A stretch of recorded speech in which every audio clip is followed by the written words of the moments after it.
Assalamualaikum warahmatullahi wabarakatuh. Kami dari kelas D5 UDR dengan beranggotakan saya sendiri, Novika Esna, NIM 0091, dan saya Laila Aini Muflihah NIM 089, dan saya Ifatul Qudsyah dengan NIM 075. Di sini kami akan menjelaskan mengenai korelasi person dengan mengolah data korelasi person dengan SPSS. Korelasi person adalah model statistik yang mengukur kesamaan atau korelasi antara dua objek data dengan membandingkan atributnya dan menghitung skor berkisar antara -1 hingga +1. Skor yang tinggi menunjukkan kesamaan yang tinggi, sementara skor mendekati 0 menunjukkan tidak ada korelasi. Hasilnya adalah koefisien korelasi yang nilainya berkisar antara -1 hingga +1. Nilai yang mendekati -1 atau +1 menunjukkan hubungan yang kuat, negatif, atau positif sempurna. Sementara nilai yang mendekati 0 menunjukkan hubungan yang lemah atau tidak ada hubungan linear sama sekali. Agar uji korelasi person valid, data harus memenuhi beberapa asumsi, di antaranya 1. Normalitas distribusi data untuk kedua variabel harus normal. Kedua, linearitas adalah hubungan antara kedua variabel harus linear. Dan yang ketiga, skala data adalah data harus berskala interval atau rasio.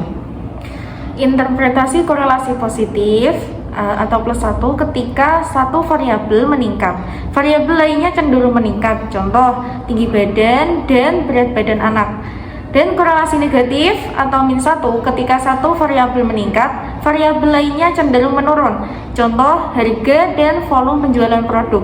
Tidak ada korelasi atau 0, tidak ada hubungan linear yang signifikan antara kedua variabel.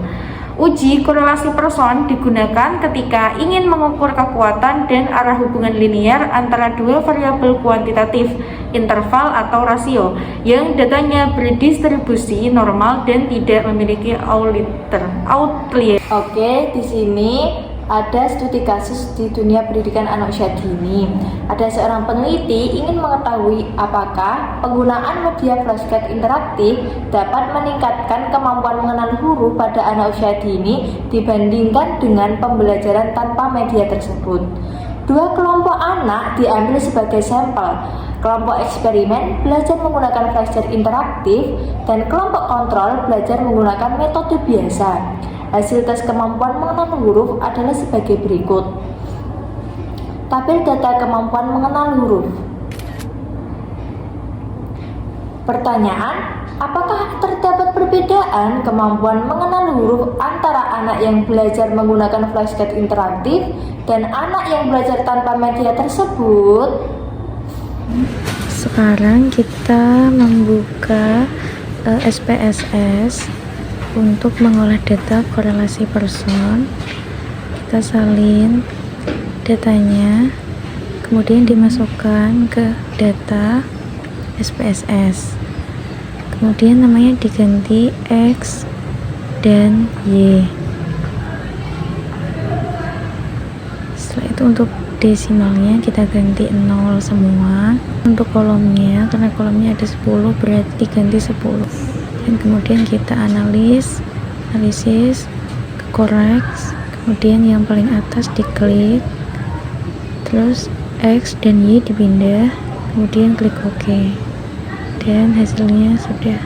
Output menunjukkan nilai SIG yang diperoleh sebesar 0,020. Nah, nilai tersebut kurang dari 0,05, maka bisa ditarik kesimpulan bahwa variabel memiliki hubungan signifikan.